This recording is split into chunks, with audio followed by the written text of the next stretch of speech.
What's holding you back from starting or growing your business into what it can be? Well, if you're listening to this, it's not a lack of information.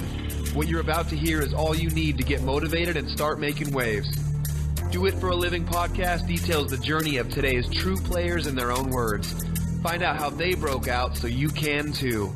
The time is now. The time is always now. Welcome back to another episode of Do It for a Living. I'm Kevin with My Shop Assist, and today we've got Bryan Thompson of Powerhouse Racing, and Bryan is the president and owner of the company, and today has been actually a pretty cool opportunity. They are also in Dallas-Fort Worth area, so this has been I'm actually at his shop doing this interview with him, and we actually spent the whole morning running. We went for a 13-mile run this morning and got to chat the whole way about podcasts and business and fun stuff like that. So I'm here with him right now. And Bryan, how are you doing this morning? I'm doing pretty good. Feel good. Cool. And so let's go ahead and get started here. You guys are obviously a super specialty shop. I think you've been around for a super long time, so lots of people should know who you are, especially from the community that listens to this show. So I'm sure everybody's familiar with it. But why don't you go ahead and get started by telling us about yourself, what your background is, like education, history, training, and how you got involved with Powerhouse Racing. If we go way back, it was in high school when I got involved in cars. I guess I probably don't want to really tell everybody how old I am, but I'm old enough to call high school way back. Okay. But I was not into cars growing up as a kid. But then in high school, I had a group of friends who I was hanging out with who they all decided they were going to be into cars, and they got into import cars and in general. And once I was kind of introduced to that through my buddies, I kind of just went hog wild on it and just kind of fell in love with it in general. I bought a 1987 MR2 and then quickly proceeded to destroy the motor, and then basically got my hands into this whole thing. This is basically the starting of how I ended up starting to do performance stuff, was literally knowing nothing about cars, and blew up the motor in my little MR2 that I liked. And this was kind of earlier stages of the internet, well, relatively, so it was in the 90s. And it was kind of early in the internet, and I found this supercharged MR2 that was crashed in Hollywood, California. And literally knowing nothing about cars, went down there, bought the car, dragged it up to my high school automotive shop. Were you living here? I was living in Utah. Okay. So Salt Lake City, Utah area. So drove down there and towed this wrecked car back up to my high school automotive shop, and then proceeded to try to do an engine swap with zero skills, zero tools, zero everything, and basically just taught myself how to start working on cars just right there. From there, I was kind of a computer geek. Went to school for computer science for college, and it was kind of right around the .com bubble bursting. I felt at the time I was in love with cars. I started to do everything. All I cared about, read everything there was about cars. So that's all I cared about was cars. But I was doing this computer science thing, and then the .com bubble burst, and I felt like, well, that kind of is I don't feel like that's a stable environment, which is stupid to say now, because like that would be a great place to be. And I was like, I just want to build cars for a living. So I went and worked at a friend's shop in Salt Lake, literally making pennies. Okay. Basically just as a mechanic? As a mechanic. Okay. Or as a guy at the shop, hand, really. Okay. Yeah. You know what I mean? The gopher. And I was brave enough to get myself into a lot of trouble as far as I felt like I could do anything because I could read, Yep. And I just thought I knew it all. So I had no fear as to tackling any type of project that was put in front of me. I would just dig into the thing, and I was going to make it happen because I just felt like I knew how to do it. Right. Obviously, I did a lot of shit work back then. I think we all did. Yeah. So that kind of got me started in that pathway. Through that shop, I met another friend who was into Supras, and obviously I was a Toyota guy at the time. And when he had a Supra, I thought it was pretty phenomenal. Everything, and he was doing some performance stuff on it. Was big horsepower at the time. You're talking 450 horsepower, 500 horsepower. It was huge back then. Right. And he was doing these Supras, and I just knew him through the shop, and we kind of became friends. And a few years later, he was out here in the Dallas-Fort Worth area, and he was buying Supras and selling parts off of them. So he was just basically doing work on Supras, and he invited me to come down to see if I liked doing it. I was doing some other things besides cars at the time, and that's what I really wanted to do. So I packed up and moved down here and started working on Supras. Okay. So you were working for him? Yep. Okay. I was working for him in a little shop out in the country, tearing cars down and rebuilding them and getting to know the ins and outs of the Supra and everything like that. Right. So I was really versed with the Supra very quickly, because we were basically buying cars that were either halfway projects and then bringing them back to life as, running and driving cars. But it was really giving me a hands-on, like, the details of the Supra, like every little nut and bolt where it went, because it was basically ground-up restoration on these cars. So you never finished your degree then? No, okay. I didn't. I dropped out of college to go run after cars. I was working at a web development company in Salt Lake at the time, and when 2001 happened, it was basically the end of that. Yeah. And so I was still doing school at the time, but and that web development company was Amazon.com, yeah, right? Of course it was. I found out there. No, that company did not last much longer than I did. Okay. But yeah, basically at that point, I had some web developing skills. If you look at my web developed skills nowadays, I literally knew nothing. Yep. You know what I mean? Because you can't compare what I was doing back then. There wasn't a whole lot going on. It was basically, you were high end if you knew Java. Right. And that's as far as my knowledge ever went with the thing before I got completely sidetracked with that. But when that happened, I just didn't care anymore. I didn't want to go to college for what I was going to college for anymore. So I just was basically done with that. Right. And that's why I moved on to there. Horrible life decisions. That's what I say when I say, hey, how'd you get to what I'm doing? I'm like, well, a long string of bad decisions is how I got to where I am now. But yeah, I finished college and then went to work in the job, but I didn't like the job. So then I made the horrible life decision of getting into this industry. So we both achieved the same bad decision through different means. You just went further with your good decision than I did. So, okay. So you're working for your buddy. You guys are taking apart cars. This is like early 2000s. Yeah. It was probably the mid 2000s at that point. Okay. I worked for him for a couple of years, and then what was the name of the shop at that point? Honestly, I don't recall what we had actually named the shop. I don't think we had necessarily had an actual official business. Okay. Man, I don't recall what the name of the shop was. That's kind of funny, because you'd think I would know that. But in any case, so it was kind of a me and him deal where we were doing it. But through just being down here in the Dallas-Fort Worth area, I met Ross Baird. Yep. Great guy, one of the great people you'll ever meet in this industry. Okay. And he owned Dinosaur Performance. Yep. Shop house also based out of Fort Worth. I started working for him in, I want to say 2008. Okay. It might have been 2009, but I want to say it was 2008. It was right when the economy was kind of going south and everything. Okay. I was basically done at the other place as far as like my satisfaction with doing things there. So I wanted to move on to something else. And Ross was kind enough to take me in, and I started working for Dinosaur Performance. And they were also super specialty. They were also super specialty shops. So I fit right in. Yep. And I worked with Ross for several years. Just doing that kind of stuff, general performance. They did Vipers as well at the time. So we did a lot of work on Dodge Vipers and Toyota Supras. That's pretty much what we focused on. And there's a lot of the same stuff, but it was basically working on cars. And while I was doing that, I always had a kind of a desire to do parts manufacturing. Just, I don't know why. I wasn't like I'm like not interested in car parts, right? But I'm interested in building cars, and I love making my own thing for cars. I was doing a little bit of that kind of stuff on the side, making small products here and there that were really not successful products to fill the needs that you may have saw while working at Dinosaur. Correct. Okay. Yeah. So it was a cool product, or something like we'd be putting cars together, and I would see these products, and I was like, this is really just not great stuff. So I would I can make it better than that. Yeah. And so I would design my own products and stuff like that. It was nothing to like actually market or sell out. I mean, that's what the idea in my brain was at the end, like down the road. I'm like, I could do a product here, and do a product there. Maybe we could develop these types of things, but it really wasn't any type of production product of any sort whatsoever. Okay. But I did have a few things, sell little parts here and there on eBay that I'd manufacture and stuff like that, but nothing spectacular. Ross had the opportunity to buy Powerhouse Racing from from Dusty Womack, who owns MVP Motorsports. He owned Powerhouse and MVP at the same place. So I kind of based out of the same location in Bridgeport.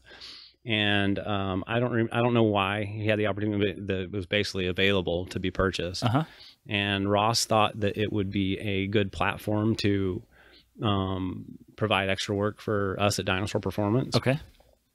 So he bought the company, brought over one of the employees that was working for the company, and we brought him over to the same location as Dinosaur, and we started. Obviously, Powerhouse has been established since the mid '90s, really '93, '96, and in that range there. And they've been a huge name in the super business for a long time.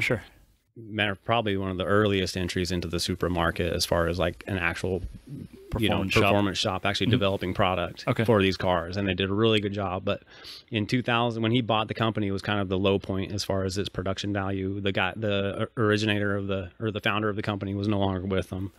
It was really kind of just selling other people's products at the time, or selling the already existing PHR products. Isn't that what a lot of what MVP does too? They're like a wholesaler sort of thing, MVP is a wholesaler. A lot of the same things. MVP and Powerhouse Racing were kind of really good partners with each other. In the 90s and early 2000s, fantastic partners with each other. They did really good for each other. Obviously, Dusty through MVP Motorsports selling a lot of the products that Powerhouse was developing, and they really did a good job back then. But it was really, you got to think how bad the economy turned south, and everybody was going out. NOPI shut down, NHRA shut down, all that kind of stuff, and the import racing industry was kind of at its low point. I mean, probably still, obviously it's never recovered from that, but so a lot of what Powerhouse had been doing had just kind of faded away. And they were still doing products and selling things here and there, or not here and there, but like they were doing good business, you know what I mean, but at a much smaller scale to what they had done before. And Dusty had them out of his place, and they were just doing business, but it wasn't like a good manufacturing. The value of it had been, since they weren't putting the time and effort into it as much, probably, and just kind of the value kind of falls. I mean, I think they were trying to, but it was it was really only one or two guys really focusing on the Powerhouse stuff, and really not focused on actual product development. Although they were doing some, they had their limitations. You know what I mean?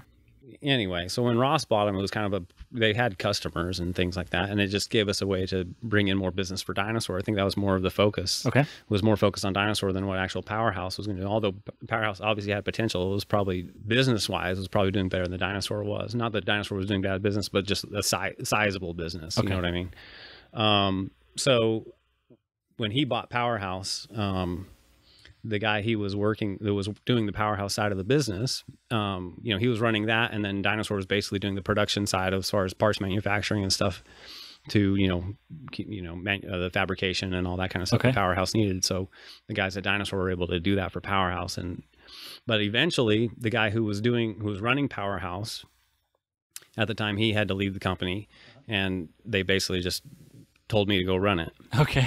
So I was basically, hey, I need you to do this, Bryan. And so I'm the guy who's just, whatever you need me to do, I'm going to go do it. So I was, Ross just basically put me in charge of the company, and I just started making stuff. So it fit perfect for me because I had this knack for development where I just wanted to make parts. This is like 2010, probably 2012. 2012. Maybe, 2012, 2012, 13, 14, somewhere in that range there. So he basically just put me in charge of it, and I hated it. I absolutely hated it because I was kind of saddled away from being able to work on the cars. I was instead running a business, which I did not enjoy running a business. I was always requiring someone else to do the work, which I was accustomed to working on cars and getting things done, and I wasn't able to have any control over that. To be able to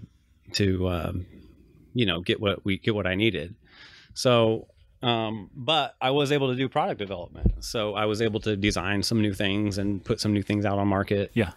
Developing a lot of new products that they have now, they still have today.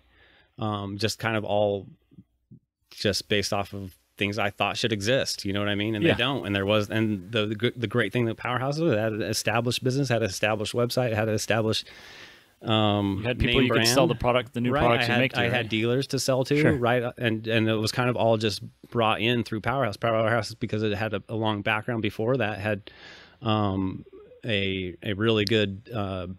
I mean, it's probably not as good as we have today, but it had a network of dealers and customers who were, if I could develop a product, I would automatically have a customer base to sell it to.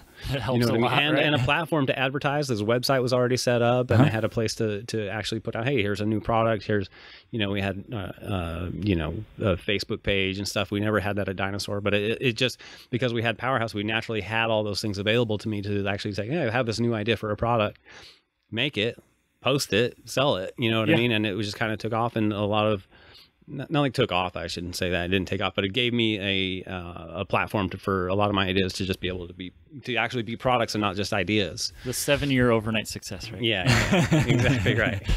So, and I still don't consider Powerhouse a success. I still feel like we're like a lot of growth to go, but in any case, that's what I was doing when I started running Powerhouse. So I was able to develop product and stuff. I love doing that kind of stuff, but the business side of it, the service side of it, I was completely off hands to. It was really stressful on me as far as being able to, do that, the car side of it, because I was basically hands off the cars at that point. Were Dinosaur and Powerhouse in the same building? Yeah, we're in the same building. Okay, yeah. And you still are today? No, Dinosaur is in a different building now. Dinosaur is owned by totally different. We'll get to that. Okay. So, anyway, so I was running Powerhouse at Dinosaur Performance for several years. Ross ended up buying this hangar that we're talking in now because the Powerhouse was growing and we're running out of space between our two shops at the one location. So we naturally needed more space. Ross wanted something for his own personal vehicles and stuff to store in. So he felt this would be a good opportunity. He could buy the hangar, move some of the development over here to the other place. So we're really close to where Dinosaur used to be. Okay. So it was really right up the road. It was just good opportunity for Ross to buy the property and basically move some of the space requirements that we're needing over there. It was able to alleviate some of that. So when he bought this, I was really unhappy at Dinosaur. I was working with some people I didn't want to work with. Okay. And Ross, being the great guy he is, it just separated me from the rest of it. By moving the business separately. Yeah, not even the whole business, but really just moved me away. So I was like, listen, I was at a point where I was like, this isn't working for me. I'm done here. I was literally told Ross I was quitting. And so and Ross, I mean, you got to understand who Ross is. He is literally one of the best people you've ever met in your life. So he understands that kind of thing, and he really has a desire. He really wants to, like, hey, we can do things this way, but we might have solutions here. You know what I mean? So he was willing to, he just basically had bought the hangar with those intentions. He's like, okay, well, here's what we can do. I'll put you over the hangar. You can help me set up the hangar. We'll keep doing some product development, but it took me out of the sales role, everything that I was doing over there. Okay. So instead of doing the business side of Powerhouse, I was just doing basically assembly, product development, R&D, that kind of stuff. And really just kind of a lot of the assembly stuff that needed to be done for the products that we developed. I was able to do that over here, and then they could continue business over at Dinosaur still, as they were. I had a salesperson and field order fulfillment and all that kind of stuff, but I could get out of that role where I was unhappy. And so we did that. One of the guys who was running the company, that he ended up moving on to something else. And when he moved on, we brought all of Powerhouse over here. Okay, so the whole operation is completely separate from Dinosaur. So at that point, we just separated from, not like separated from Dinosaur, obviously, because we're both owned by Ross. Yeah. And we still work with them. But basically, Powerhouse moved out of the other building, was able to operate here at this facility, completely separate from Dinosaur. So we did that for several years. Ross had been wanting to retire for several years and had not been able to do it. He was sick of working on cars. Yeah. He was just like, I don't know if I think Ross really loves working on cars, but he was keeping it a hobby and not a business. Is probably a big difference, it was no longer the same thing. And he, Clint, who started Dinosaur with Ross. Clint is Ross's son. Okay. And so they started Dinosaur together, and he wanted something for Clint to, I mean, this is from my perspective, so anything I say is probably wrong. But he started Dinosaur with Clint, and it was really, he wanted Clint to be able to run Dinosaur. Okay. And it's just I don't think he was ready to just basically, and he should have at the time, but he wasn't ready to just like, hey, go ahead, Clint, run with it. I'm going to retire. I think that just came a little bit later than he wanted to. Okay. So when he actually was ready to retire, and I'm going to retire. You know what I mean? I've made this decision. I'm going to retire. So when he retired, he basically sold his part of Dinosaur to Clint. Okay. Now I could be wrong about those details, but basically Clint now is full owner of Dinosaur Performance. Okay. And he's doing great. Good. And he gave me the opportunity to buy Powerhouse. Because you were basically running it day to day anyway, correct. Right? Yeah, Sure. yeah. At this point, once we moved it all over here to the same facility, I was back in the role of managing everything. Got it. A lot happier with the way everything was going, but still being able to develop new products, working on cars, getting all the stuff done that we need to get done, but basically in-house here. And I was able to be a little bit more in charge of all that. Obviously Ross was the main guy in charge, but I was kind of doing the more of the daily everything. But yeah, when he finally decided to retire, he offered to let me buy the business, and I took him up on it and bought it. And now I'm president, and where I'm at today, that was probably 3 years ago. Okay. So walk me through the process of that. Is that something that, like, did you have to hire someone to come in and value the business, or is no? See, that's one of the things about Ross. He gave me a sweetheart deal. It was almost a no-brainer. He basically, like I said, like when you got to understand this about Ross. I say he's one of the best people you'll ever meet. He literally is one of the best people you ever meet. He literally basically just gave me the business. Okay. So I did purchase it from him for a price, which I'm still paying for today. Okay. But it was far less than the value of the company. I already knew where it was. I didn't need to go somewhere. We did have a lawyer to be able to finalize the finalize the deal, sure. say like he didn't buy Powerhouse to begin with to make it like a successful business or a big business. He was really wanted to supplement what Dinosaur was doing. Got it. And so when he sold it to me, obviously we had increased in value, we'd increased in profitability. So when he sold it to me, it was almost, for the value that he gave it to me and the inventory stuff, it was pretty much just for what he had bought it from. It was basically the same price. You can have what you've been running for X number of years. Yeah, anyway, exactly. Right? Sure. And I'm paying him for, the value of it, but you don't understand that it was basically a gift. Okay. You know what I mean? You didn't even have to go, if it's probably like you're paying him based off of like revenue of the what the business is doing. Yeah, I'm still paying him, exactly right. You didn't have to go through a bank and do a third party lending exactly. and stuff like that. Sure. Ross basically gave me a loan for the value of the company, and I pay him off as it is. Got it. You won't get that deal from anybody else. No. So what he's done for me to give value to what I'm doing now. That's what I'm trying to. I want to stress the importance of that guy in my life. I really owe him a ton, and I always will. And he's one of my best friends, and I'll always value him. So when he calls you to change his oil in his car, you're like, sure, bring it on over. Anything Ross ever needs, he can always come to me and rely on me to get it done for him, because I owe that guy so much. I'll wear a bikini while I detail your car. Yep. Cool. Okay, so you take over ownership of it, and you're out of the hangar. So he still owes the hangar. You're paying rent to him, probably. Yep. Sure. Okay. And then you're operating the whole thing, and you just kind of keep growing it to where it's at today? Yep, exactly right. It's just a slow product over product, sale over sale development, we've had to change a lot of things about the business, the way it runs to make it, As with any business? Yep, right. Exactly right. Okay. So here we are today, and this is, it's pretty cool. Since I'm actually in the shop, this doesn't happen very often where I go to visit other shops and do interviews, but we are literally at an airport.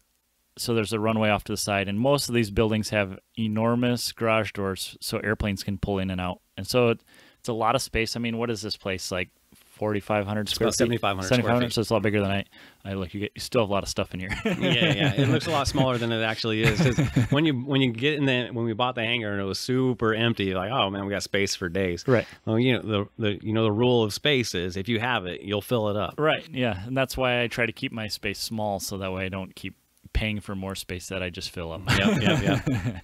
Okay. So, I mean, you've obviously been running the business for quite a while. As an owner, do you find it more, I mean, is there more, what's the word I'm looking for? Ambition? Do you find the motivation easier as the actual financial owner rather than just an employee? I don't know. I don't think so. Not for me. I think that would be a natural inkling. You'd find that, but realistically, I was already proud of the business at the time, and just switching over to being owner. I don't really, Powerhouse is something that obviously is being the president and owner. I don't feel like I own this company. It really is, the guys that work here, they put in as much effort as I have into making it work. And it's really our company, so I don't find that same drive that like, hey, this is something that's going to grow for me in the future. It's something that's going to grow for all of us. Okay. I hope. And I hope that the guys who are here will be here for a very long time, and that they'll find pride. And I don't know if they have the same motivation I have as far as, growth and expansion of the company or scalability of the company. They probably don't have that same vision. They just probably want to come and work. Yeah. But for me, I don't feel like they're growing anything for me particularly, or I don't feel like it's motivating me because I'm now president to actually, do harder work or anything like that. Although I do a lot more hours, I will say that it's just, it has to happen. You know what I mean? Yeah. But no, I don't find any different motivation from what I had before. Okay. And you guys are primarily manufacturing. I mean, you have some cars in here, which are your cars and or test vehicles, I presume. Yeah. I think we have one customer car in here. Okay. And then, because of that, location is less important, right? Because you're shipping everything. Absolutely. However, you're being in the DFW Metroplex. I mean, we were just talking about this before we started doing the podcast. The access to the various types of people who help you with manufacturing. So we were talking about laser etching. You have somebody just down the road that can do logos that you can't do in-house, right? Correct. So does that help your business at all, being in this area? Yeah, absolutely.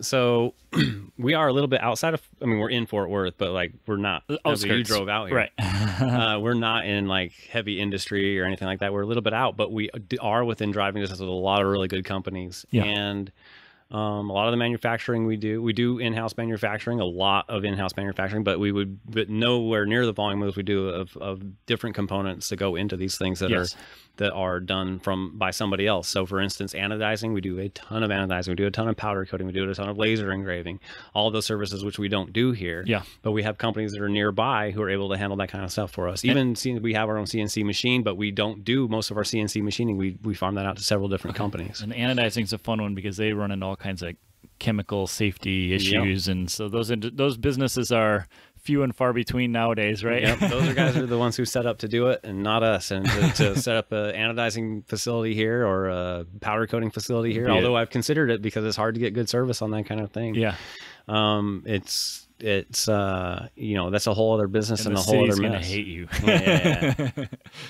You've really gotten to work your way into this, which I think is probably the best way you could possibly run a business instead of just going out and starting a business and trial by fire. You've had somebody who's obviously well versed in running a business, kind of raising you to run the business, and then you take over it.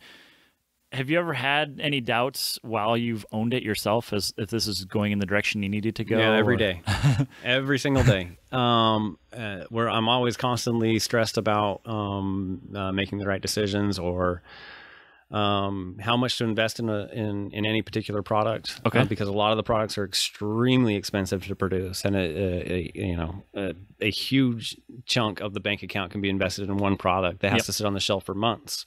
And that money you won't see a return on that money for months on end. You know what I mean? So there's a lot of stress as far as that kind of stuff goes. We've got, what if there's probably like 25 power steering reservoirs sitting on this table next to us, and I'm sure every one of these is not cheap because they're all billet machined, beautiful finished parts ready to go to somebody's car here. So and that takes a lot of upfront investment. So there's a lot of stress as far as that goes. Okay. And so what's the worst experience you've had in business? Gotta have a good one, right? Man, I don't know about that one. I wish I had like some particular downfall to point to, but probably the biggest stresses for me have been failed products. Like we were talking about that earlier. Things that you have like a lot of faith that are going to work out really well and just don't. Yeah, we can talk about that.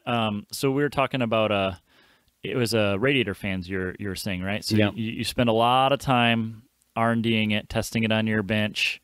you know, maybe your own vehicle fitment and all that sort of stuff, and kind of walk us through what happened.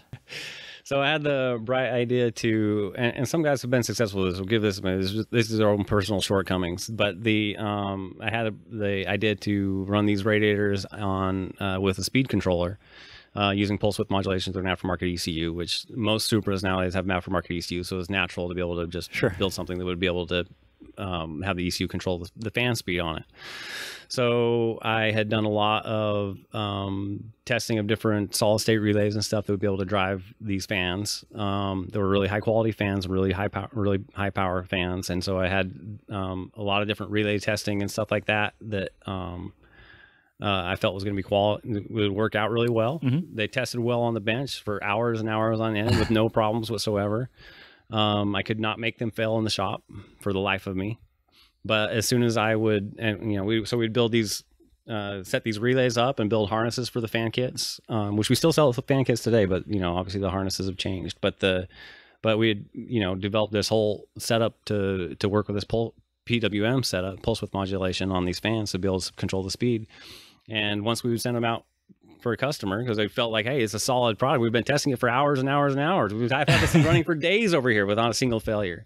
You know, but as soon as we put it out in that real world environment, we instantly had failures. Okay. Yeah, and so, you know, then it was a quick scramble to be, well, first, let's take care of the guy who's got the problem. Yep. So we get either a new one out to him, or maybe we're going to try something else and do this. But I ran after those, trying to figure out what was going on with the solid state relays, talking to electronics manufacturers, electronic engineers, trying to make this thing work. And like, once again, I said, there are people who have made this work. So it's not that kind of product does not work. Right. It's just a problem that I could not figure out how to make it work. Okay. So and ultimately we ended up having to just basically scrap the idea after putting all that time and effort into it, and going back to something a little more basic, a little bit more straightforward with mechanical relays instead. And I was still able to implement speed control into it. Okay. So the takeaway from this is, I mean, it's got to be weeks of time you've spent, you know,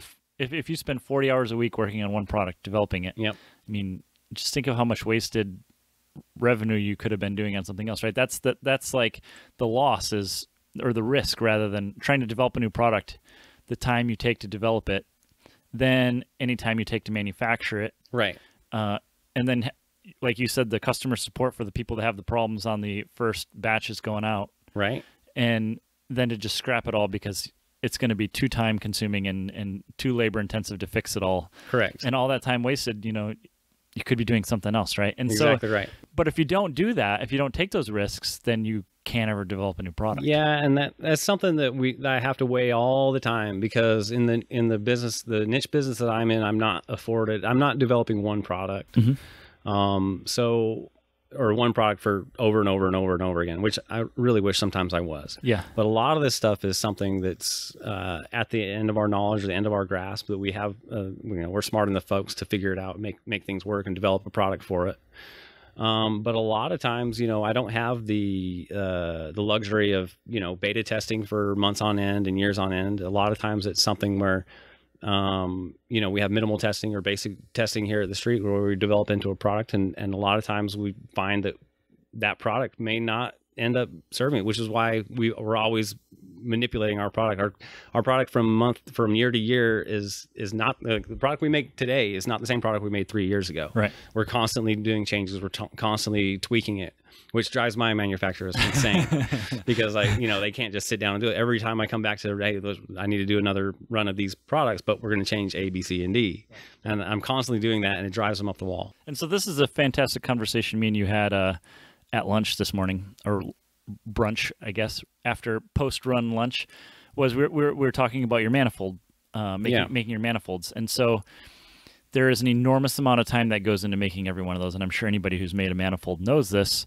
It's not something you throw together in an hour. No. And even if you think it takes you an hour, you're going to be a week into it before you make some progress. Yeah. So the iterations you have, and even because it's so hands-on, the manufacturing process is so, I guess individualized, because every one of them is slightly different. Right. The difficulties in that and doing it. So kind of walk me through, like, how do you control the quality on something that every one of them is a one-off? And how do you improve your manufacturing time on something like that?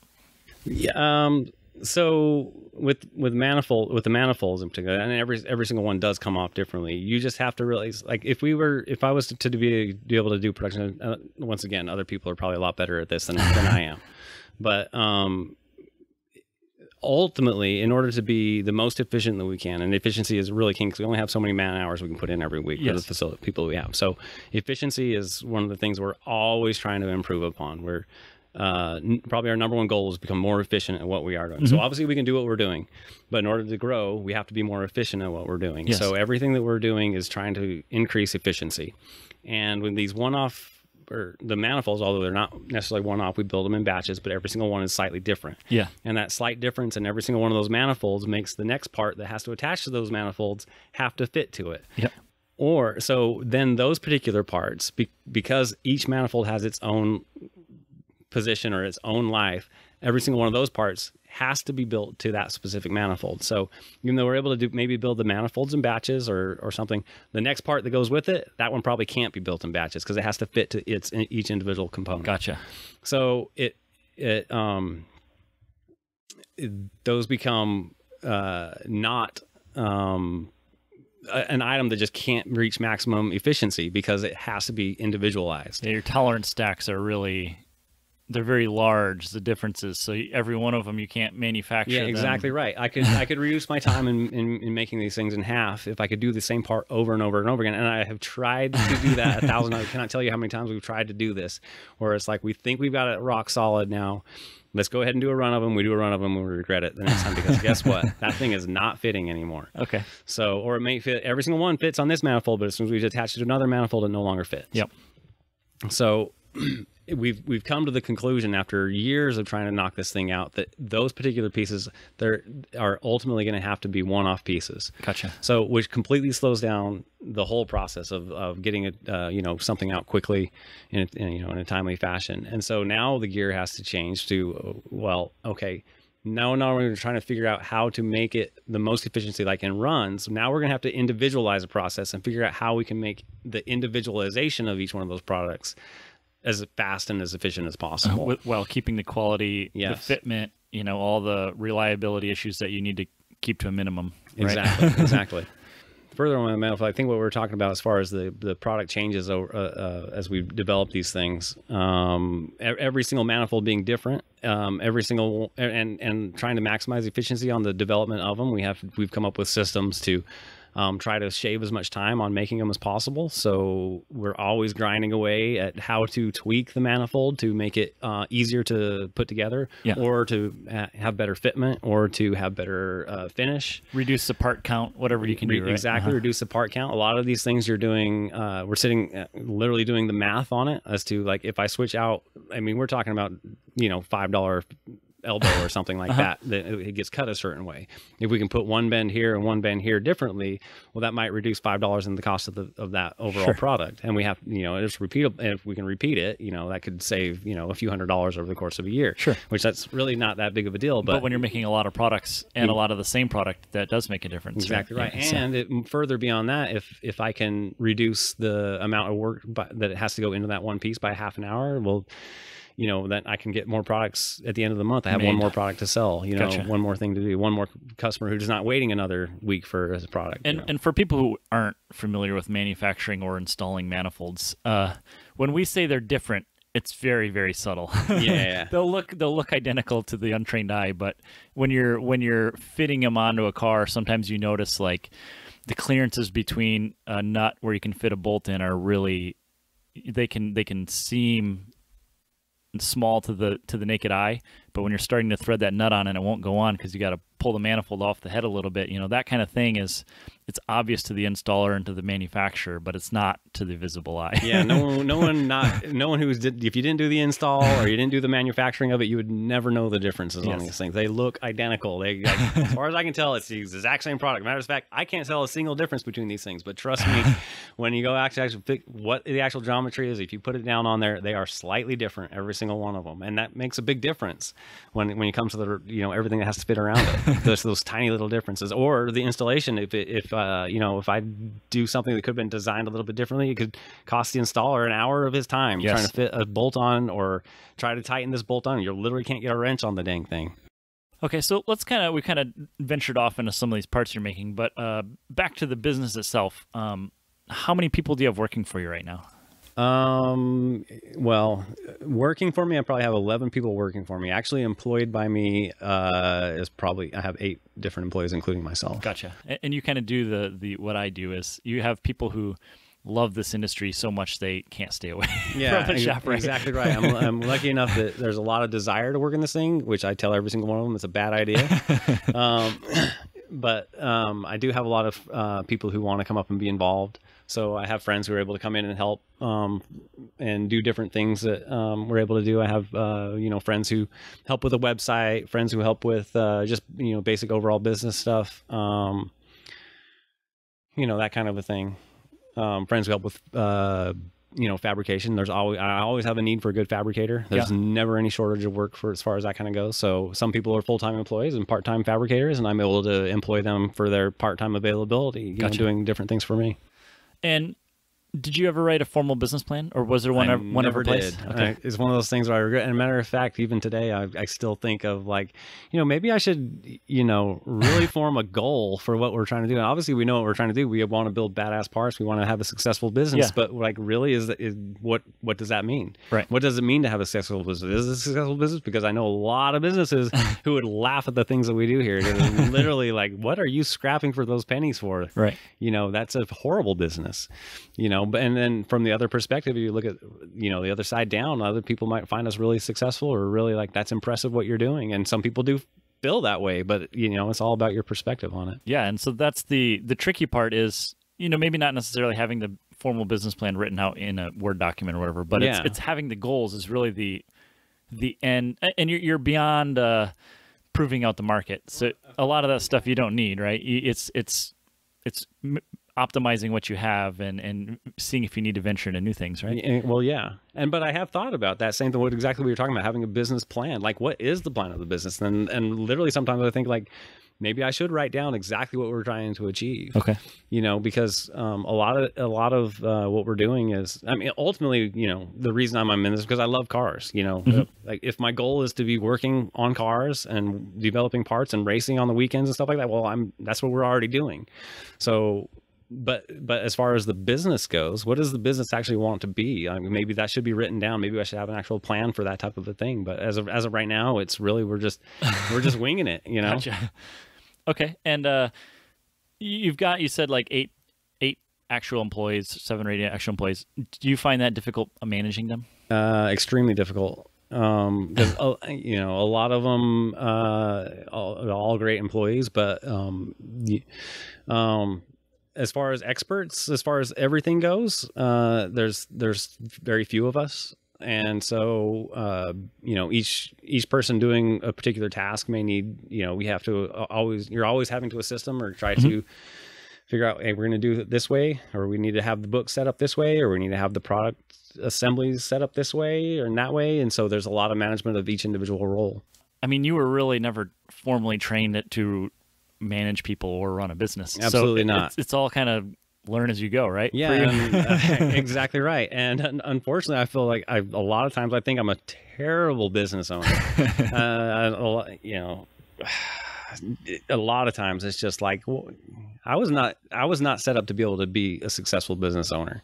You know what I mean? That's not what I ever wanted to necessarily. Honestly, the dream was to be able to do exactly what I'm doing today. Yes. But like, if I look at I'm envious of a lot of other companies in the way that they run their businesses and stuff. And I find that like, that's a lot of what I want to be able to do now is actually be a good businessman and not just someone who works on cars. Okay.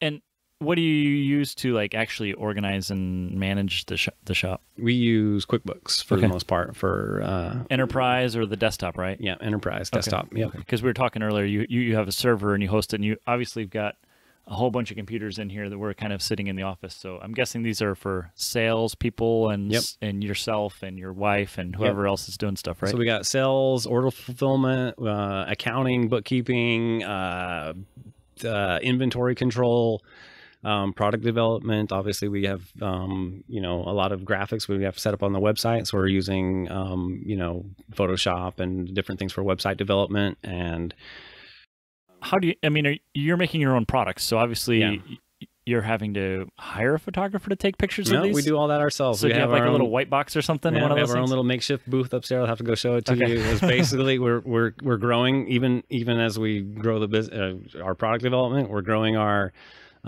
skills as product advertisers. I could say, or like well, I guess marketers. I think that's about right. Yeah, marketing. Yeah. I mean that too. I mean, so not only are we developing products, we're having to develop a way to make it presentable. So we've had to learn photography and learn how to set up a light booth and learn how to the best way to set up lights and, you know, just to take photos for the website. You're a man of many hats, right? Exactly right. A little bit of everything. Yeah, the photography thing is something you never thought you need to know how to do, right? Exactly right. And I'm still learning that kind of stuff. Yeah, I went to photography in high school class. I didn't teach me a whole lot I need to know about product development or product photo taking or anything like that. So, and you can see, like, if you look at our website, you can take a look at the old photos I used to take, and they're just awful. Yeah. You know what I mean? Compared to what some of the nicer stuff that we're doing now as far as the products. So I still have some of those old photos on the website of those products we've just never updated, you know, as far as the photos go. The advantage we have nowadays is you can literally just go to YouTube and type how to make a professional photo, right? Yeah, I learned more off of YouTube than anything I learned in college for like that kind of stuff. I went to school for, you know, website development and computer science. So like, all that kind of stuff is all, you know, there's more information you can find on YouTube about teaching yourself how to do that kind of things than you ever learn in school. And we joke about that, but that's how I learned to do podcasts too. Right.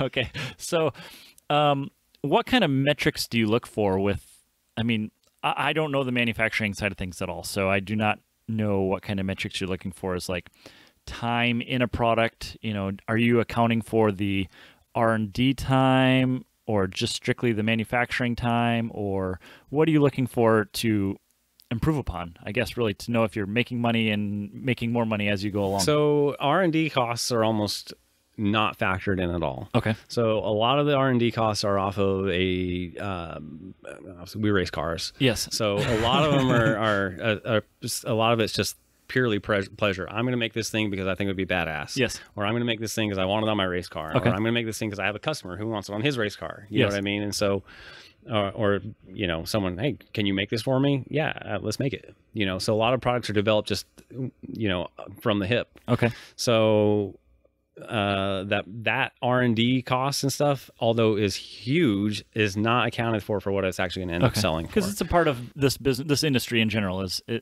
what we do is R&D, essentially. And right? Exactly. Everything we're doing is R&D. It's just part of it. And honestly, if I wanted to be, you know, there's a lot of other businesses that I could be doing besides this. But ultimately, what we want to be doing when it comes to cars is actually out working on cars or racing cars.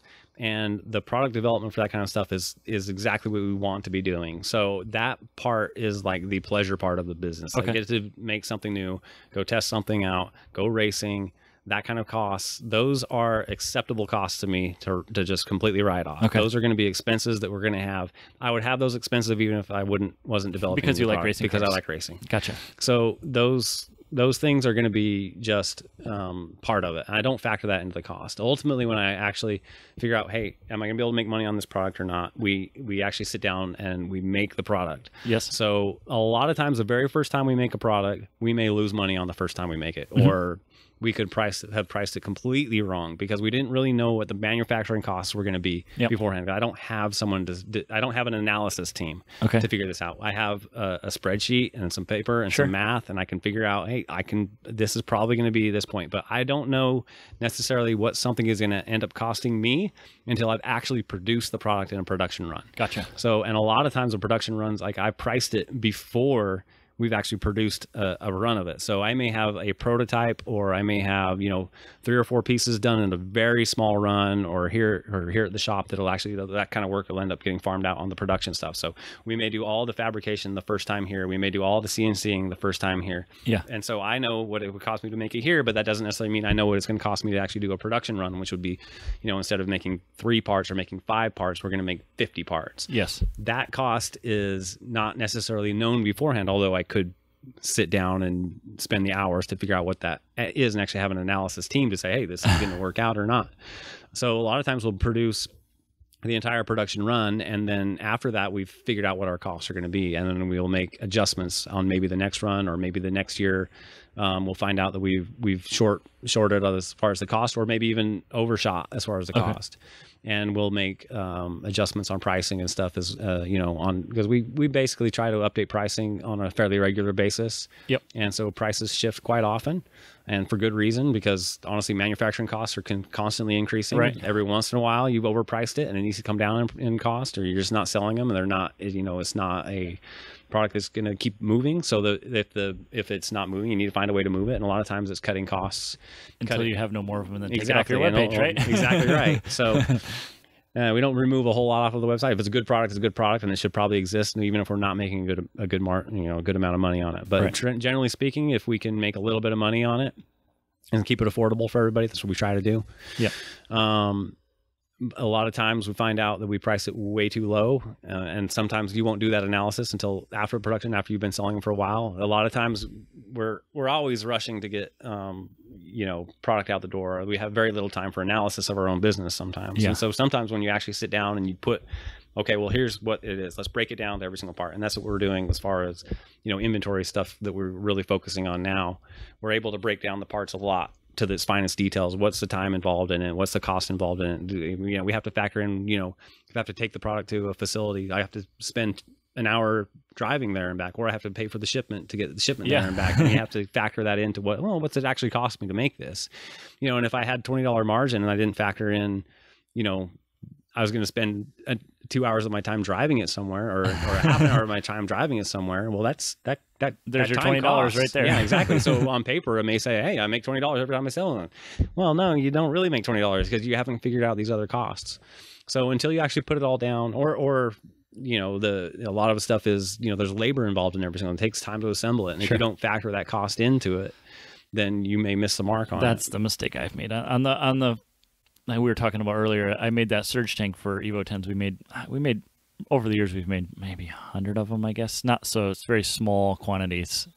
And I undershot how much time it took to put them all together, because we made them literally everything you needed already pre-assembled. So it was actually like a go and bolt on product, rather than having to like cut stuff and make your own wires and make your own hoses. We did it all ourselves.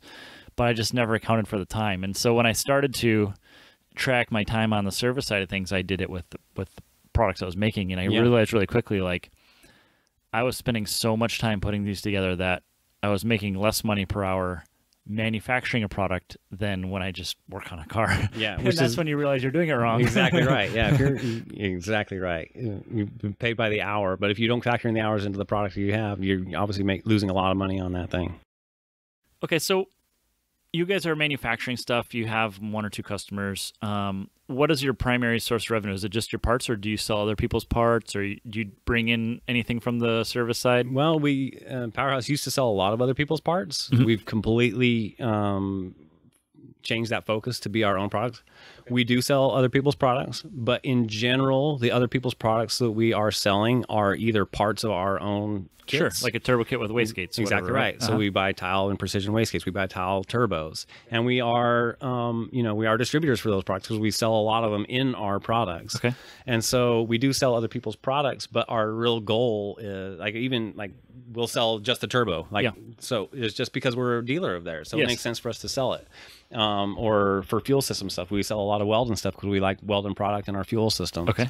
So, but we'll sell their pumps outright, not as one of our products, but just outright. But because it's natural, because we have a relationship with Weldon and we have we're already buying from them, and so we're able to sell that.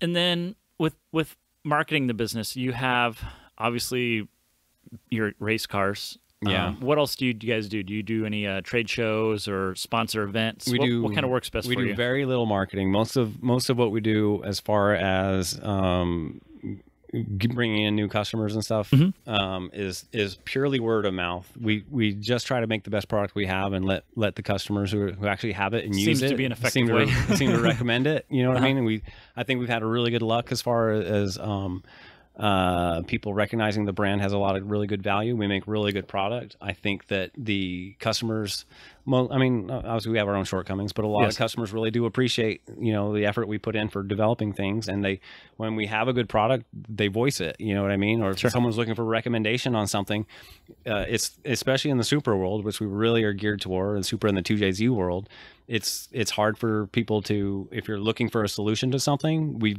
probably have it. A lot of times someone will recommend it because they've tried it on their own car. So that's as far as the marketing. Obviously we do have a Facebook presence. It's very mild. We don't have a lot of time to devote to that type of marketing. I have the same problem, right? I wish we did. I would have to have my own marketing team if I had the time to do it, or like if I had the and maybe I should, but I don't have in the accounts to be able to just pay people to market me. At least I don't see it yet. Yeah. Maybe if I did an analysis on it and I knew what the return was, then I could probably muster up to pay another person. When you hear what other people are spending on like Facebook advertising, you're like, holy cow, you either have to sell a whole lot of stuff or exactly right. Sometimes I don't get how that works out, but yeah. And you are obviously very good at branding your products, right? So that's a very important part. I find that probably one of the most important things is brand appreciation is probably if it wasn't for our brand actually being valuable and the product we have actually having clout behind it, I don't think we would sell hardly anything. The reason that we are able to develop new products and be able to continue to make new products that people can trust is because of the branding. People recognize Powerhouse as a great quality product, and so having that branded really brings good value to it. People are a lot of times willing to pay a little bit more for the product, not only because the product is probably nicer, but because it has the name on it. It has its own just intrinsic value to it. I mean, most companies understand that. I find that probably the best defense to someone copying your product, which we have from time to time, have people copy our products. Yeah. But the best defense of that is good branding. Okay. If you are adamant about making sure that your name is important and people value that, then they're more likely to, recognize a copycat or even like reject a copycat simply because it doesn't have that same brand on it. Sure. And especially when you start getting on high-end builds and people look for your product for those builds, then the people who are looking to replicate those high-end builds look for your products. Exactly right. They see it on everybody else's car. Sure. These are the guys who are doing this on and these guys' cars. And they know because it says Powerhouse Racing right on the top of it, right? Exactly right. And we are. I mean, we're guilty of it, of being brand fiends. And we're very proud of the logo we have. I actually really like our logo. I think it looks good. It fits in a lot of different ways. I didn't see up close, but on your manifolds, do you guys like weld the little logo onto those too? Because some companies do that, right? It is actually CNC'd into, on the handmade collectors, we do weld a tag onto it, but a lot of the billet collectors that we have, we CNC it right onto the billet collector. We CNC our logo onto the flanges. You'll find our product have a lot of logos on it. Okay. And that's to our own detriment. Obviously, no one necessarily wants, some people, actually a lot of people do appreciate having a lot of the same brand in their engine bay. Oh, for sure. But we get, if you put our whole catalog on it, you would see our logo. We were joking about it with James Fargo, guy we've been developing this 6R80 conversion kit with. He's putting a lot of Powerhouse product. We counted, I think, in the 20s on logos on his car, and he does not have our full catalog. Okay. You know what I mean? They're just small little intricacies of the logos, right. And every pulley has our name on it and all that kind of stuff. And we try to do it as tastefully as possible. Okay. And sometimes we probably go a little bit overboard with it, but I find it, I don't feel that most people are going to fill their engine bay with just Powerhouse product. So the few products they might have are the ones that they might, splurge and buy a Powerhouse product. That is probably important to them to have a little bit of branding on it to show they're buying quality. Are you dropping stuff. A sticker in every box you send out to? Yeah, no, we probably should be. I have a lot of people that do that now, but if I'm the installer, sadly, I just throw them all away. For the most part, they all end up on our refrigerator. Yes, right.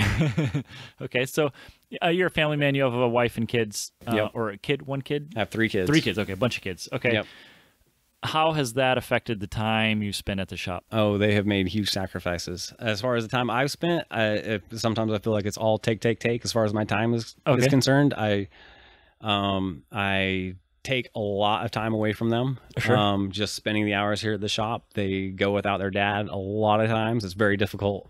I try to alleviate that. It's difficult for me to do that because if I don't put in the hours here at the shop, I feel extra stress. Yes. At home. Right. And which makes your time there worthless, right? with them. Yeah. Right? I mean, I try to enjoy my time at home as much as possible, but if I have these nagging stresses at work, it's more difficult for me to separate myself from it. And I do try to separate the business from home, although my wife works with us. Yes. My daughter comes in part-time and does some work for us. How old is she? She's 16 years old. Oh, so you can actually employ her then. Yeah. So you're not showing a 4-year-old how to push a broom, and right? actually I have a 3-year-old as well, who he comes up and he stays at the shop with us during during the week and everything like that. He's a little hellion here, but he's a lot of fun to have at the shop. Right. So he gets to have that.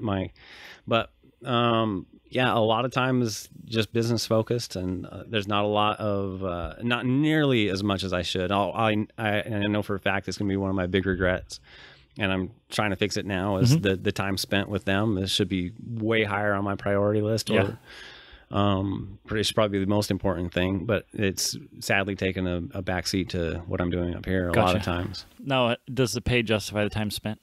Not even close.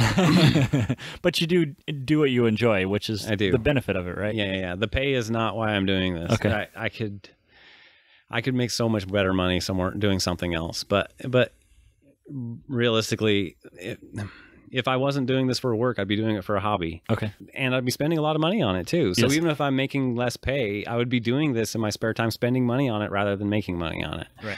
So I would probably end up in the same place either way, broke and, Racing cars. sort of racing cars, right. Okay. And what's something you struggle with the business, and how are you dealing with it? I'm struggling with systems, implementing systems to make the business more efficient. Sure. So we've let a lot of the areas of the business that should be high priority focuses slip simply because we knew they're important, but we've slipped them simply because of our workload and the manpower available to do them. Okay.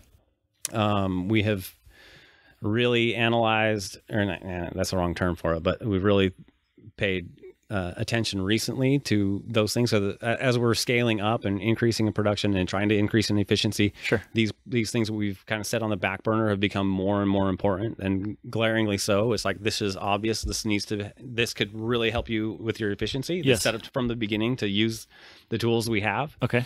And we haven't really use them simply because of manpower, and we're at a point now where it's like we have to systemize. We have to be able to every part of the business needs to have a system involved in it, like down to the smallest things, like our fabrication side of the business.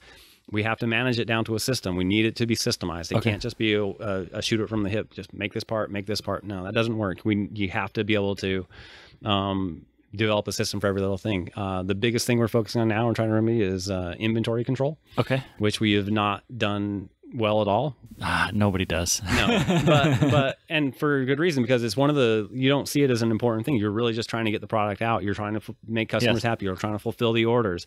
At which point does inventory control become so important? I will say that once we start tackling it, the benefits of it are vast. We should have been doing it from the beginning. Yeah. We should have been really hyper-focused on it.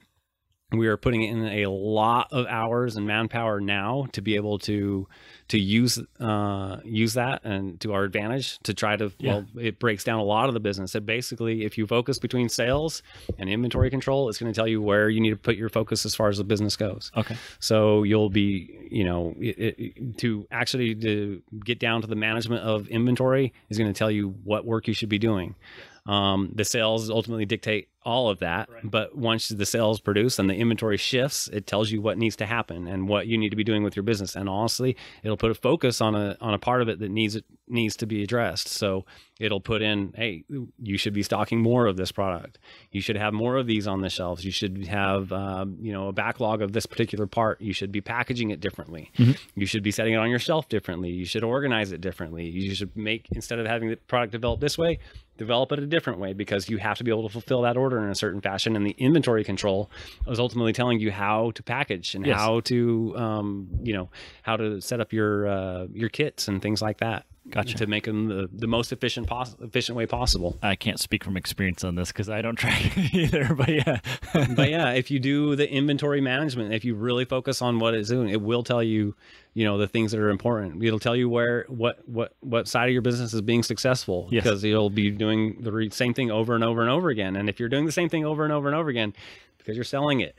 Yep. So it's going to tell you what you're successful at. And if something's just sitting and your reorder points are low, maybe you shouldn't even have that product. Okay, so we just kind of hit on it, but I'll ask the question, even though it's probably the same answer here. Do you have a 1-year plan for the business? Is this kind of what we're looking at as implementing systems? My 1-year plan for the business is to have my inventory under control, and inventory managed, inventory basically set up to where it will automatically alert me when something has to be done. So that's probably the 1-year goal. The end of the year, I want to have that all completely under grasp, at least 99% of the way under grasp, which is, we're just at the beginnings now. We've really started focusing on it over the last 6 months. Before it's actually like to a level where we can rely on it and have it be a system that works for us. We've probably got another year of working on it. Yeah. So like, I'm thinking like in my head, I use Terry Ferrer as a good reference over at Vorschlag. I've always thought, and I haven't been to his new shop, but the way he organized like his camber plate assemblies, right? So I believe he has all this in QuickBooks as an assembly. And like you take an order for a BRZ camber plate, he would have all the parts breakdown in QuickBooks, where you'd have like what nuts and bolts you're using, what camber plate you're using, what spherical bearing you're using, and then, you know, whatever you're doing to assemble it all. And you'd have all that broken down and then bins. And you have some inventory, it looks like, in here, and it looks like it's organized exactly by like where a product goes. And some of them look like they have like, I guess, bin numbers. Essentially, you have labels on them for what they are, but it's the same idea, right? Yeah, exactly the same idea. Is that what you already have, or is that what you're trying to implement, sort of thing? It is what we have always had, but not really managed well. Okay. So we may start off a product like that, but once again, we were talking about how we're always shifting the product around. Those shifts may not have been recorded. Sure. We haven't had a good system for assembly. We've always done assembly. Yes. But we haven't had like a tried and true method for assembly. Like, these are the steps you take to do the assembly process to make sure these are correct and this is correct and this. Gotcha. Ultimately, we get that inventory under control. Our quality control will increase. Better, yeah. Our efficiency will increase. We'll spend less time being back ordered. Our back orders will decrease. And we're not going to be doing any more or less business. We're just going to be doing it the right way. And Better. it's going, yeah, exactly. Our customer service will increase. We'll have less time on the phone. Yes. We'll have, it's going to free up other areas of the business to be able to do other things. We're not going to be doing, you every time you filled a phone call, you just wasted 3 or 4 minutes because someone, they're just trying to check on an order. But if that order was fulfilled, that was 5 minutes we never should have taken. It was just given right back to us. So all we had to do was be up on our inventory in the first place. Sure. I mean, with the business plan, you said you didn't have particular like plan written down, but do you have a 5-year plan? Do you know where you want to be in 5 years? I do. My plan, and I don't know if this is a plan or not, but my goal in the next 5 years would be to bring on some larger accounts. Okay. More distribution accounts. You mean like dealers that sell your product, essentially, right? Yeah, exactly. And we do have distributors and we have dealers. Okay. But most, who we love to death. But most are small accounts. Okay. And there are a lot of distribution channels that we have not taken advantage of, or not, we've, touched the, we have contacts with them and things like that, but we're definitely not ready to take on the extra sales that they might generate. Okay. So my plan also goes back to that inventory control, which we're really focused on. We're not at a point now where we could just like go into a big warehouse who's going to bring in, 30,000 new accounts, you know what I mean, to be able to sell to. We literally could not manage it. There's just not enough people here we're not efficient enough to be able to produce the product. We'd have to have a third of the product line and just focus on those particular products. So the chicken and the egg thing, right? Exactly right. So we really have to improve the way that we do things here, the way we have to, every part of the business has to run better. Sure. In order to facilitate more accounts. Gotcha. So even if I had more sales today, and we always want more sales, but even if I had that many more sales, I just have upset customers. Okay. So you're at capacity with what you have, but but you need to grow. So exactly it's right. hard, right? We are overwhelmed with it. Every time someone asks me, "Hey, how's business? Are you busy?" Like, that isn't even a question anymore. Like that question is brought to me every time I have a conversation with someone. "Hey, are you busy?" Yes. Well, I've been busy for 10 years straight. I've never had a slow day in my whole, ever since I've been at Powerhouse. There has never been one slow day. So we are always behind. We are always trying to fulfill orders. We have, when we do our Black Friday sale, it is a huge deal for us, which we don't do sales. We have one sale per year, and it's a Black Friday sale, and people wait for it. And so when the Black Friday sale comes around, we get a lot of orders. There's a lot that happens. We will sell out a product. You know, we may feel like, hey, we have good inventory count right now. We should be prepared for it. If Black Friday sale comes on, you don't necessarily know exactly what's going to sell out. We'll sell out of something, and then we're scrambling like mad to be able to fulfill the back orders. And it takes some time. A lot of times, and then sometimes, because we do a lot of fabrication, a lot of times you get an order in and someone asks for some type of customization or a product that is not, you know, we didn't have on the shelf. Even though it would be like, you know, an option on a turbo kit or something as simple as that. Sure. Where we have to actually go and manufacture it, but we suddenly are backlogged with, you know, 10 other of those same types of orders that are all individualized, you know what I mean? And so now we are overwhelmed with trying to fulfill all of those orders. So a lot of times with that sale, we'll have order fulfillment all the way through January, where we're still trying to fulfill those orders 2 months after the sale, and we're still trying to get. Is that something you couldn't do, like on your webpage, put while supplies last and just cancel it at the end of it? Pre-make, you know, 100 of a product, put it up for sale, and then once you've received the 100 orders, that product is sold out or not on sale anymore. Yeah. Is that something you could handle, or is that? I don't know if it would work in our thing. You have way? to have a lot of people want the same product. Okay. So your products from Black Friday are just a slew of everything. Everything, then? yeah. Okay. We cover all kinds, all different things, and we don't have obviously we're really niche. We're focused on a handful of cars, and we're focused in 1,000 different categories on each one of those cars. So there isn't really any particular one product that would sell really, really well. Although we do have products that still sell really, really well, but not in the numbers that we're talking where it would make sense to do that type of a sale. Gotcha. Okay, the fun questions here. What kind of cars are you driving? Oh, I drive an old beat up Tundra. Okay, that's what I followed you back from our run this morning. So, and then you obviously said you had a race car and a street car, right? Yep. Well, I mean, street car, not so much. I mean, I have, and really, these are more company cars than they are my cars. Sure. Okay. We do have a race car. We have a couple race cars, always under construction, which I haven't been able to touch because we've been so busy. I have a Nissan 240SX with a 2JZ conversion in it. It's a pretty quick car. It's not fast by its competitors, you know, compared to its competitors. Okay. But it's a fast car. So we have that race car. We have I have a Supra. I use for parts development and just to, you know, take it out on the weekend every once in a while. Okay. It's not a fast car, but it's, you know, something that's a little bit fun. It's something I'll continue to develop product on and use it as, you know, for testing and things like that. So I've got that.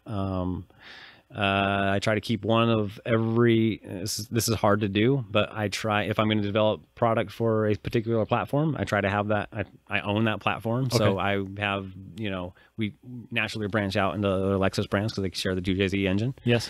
So I have an IS300 and the GS300 that are literally just shop mules. They just, we drive them if they need to be driven, but for the most part, they sit at the shop and collect dust. And then we need to test a part on it. We go out and test a part on it. So yeah, I drive an old beat up pickup truck, and you know, that's like my car, you know, that's it. So, and you got a lot of really fun tools here. Right? You got some 3D printers, a laser etcher, you got a CNC machine, welders, a little bit of everything. I got a lot of welders. What's your favorite one? My favorite machine is definitely the CNC machine. Okay, what I get in tools in general, that's still it? Yeah. Okay. Tools, yeah. There's no dyno here, though. I didn't see a dyno, right? No, we don't have a dyno. I think we're set up in an airport, which you would not imagine this being a problem because airports are generally noisy areas. Yes. The airport in which we're at, a lot of people or neighbors around us who also have hangars actually live in their hangars, and they're right next to us. So a lot of people would be very unhappy if we had a dyno running here. Furthermore, we do have Dinosaur Performance, which still working together still with working them, right? with them. Yep, they have a dyno. They're not far away from us, so when we do need dyno services, we give them a call, right? Exactly right. And Clint at Dinosaur still does work for Powerhouse. He doesn't work for Powerhouse, but he does work for Powerhouse. Yes. He does a lot of stuff for us. You know, he'll assemble motors for us and stuff like that. He has his, he's a really great technician and stuff like that. We'll rely on him for, you know, if we do have a customer car, which we really don't have any customer cars anymore, but we still have some customers. as far as like building the cars go, and Yes. we rely on Clint for doing those kind of things. We do a lot of engine builds, and so we rely on Clint for doing that. We do some assembly here in house, but obviously we're overwhelmed with manufacturing products, so I don't always have the time to sit down and do the full assembly. So I will we'll use them for that. Gotcha. That kind of a thing. Cool. Okay, so we've kind of covered everything with the business here. So how do we get in touch with you, or how do people check out your products? Our website is by far the best way. PowerhouseRacing.com. Pretty easy to remember. You guys on Facebook and Instagram? We are on and Facebook YouTube and all of them, Instagram. right? Yep. Best way to contact us is anybody who does this kind of business. If you are always working, which we always are, you are not always available to take a phone call. The best way to reach a parts manufacturer is through email. Because your message can be queued up. It's a little bit different than if you text a company. There is not always someone just sitting there ready to answer your call or your text message. A lot of times text messages is like, it's not exactly a phone call, but it's like it obviously feels more urgent to answer someone on a text than it is to check your email 3 times a day. You know what I mean? Because the best way is contact through email. So. Perfect. Well, I appreciate you taking the time to I both go running this morning and chatting with Air and then showing me around your shop and checking everything out. And if you want any help implementing systems here, I want to come and I want to document them. If you're open to that. All right. Yeah, we could do that. Yeah, because that's one thing me and Todd have talked about in the past too. Is actually I should say past, like as in like last week. Sure. Was for our Shop Life YouTube channel videos, which are low production but awesome content. Right. We want to really like focus on what people can do to improve stuff, and I think you have the motivation to do it. So, and I think you have the business to implement it in. So, if you want to share some processes improving, I think that'd be fun. Huh? Okay, cool. Well, then I'll go ahead and we'll say goodbye, and thanks again for your time. All right, thanks. Thanks for listening to Do It for a Living. You can find out more about this guest, this show, and even details about what we just talked about at our website. Check out the Facebook page at facebook.com/doitforaliving and tell us who you want to hear from. And most importantly, subscribe to the podcast. Click subscribe. Do it now. Seriously. I'll wait while you grab your phone. Open up the podcast app. Tap the subscribe button. When you subscribe, you help us gain momentum and